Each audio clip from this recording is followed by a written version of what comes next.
Listen. Story 10. Karen had a cold. 2. Karen didn't like the pill. Her mom said, "Don't you want to get better soon?" Finally, Karen agreed to give it a try. Karen's mother showed her how to take the medicine.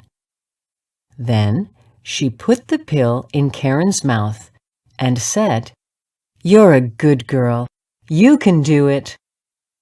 Karen took a big drink of water. Then she moved her head back quickly and swallowed. When she opened her mouth, the pill was gone. "It's gone! Good girl, Karen." Read aloud.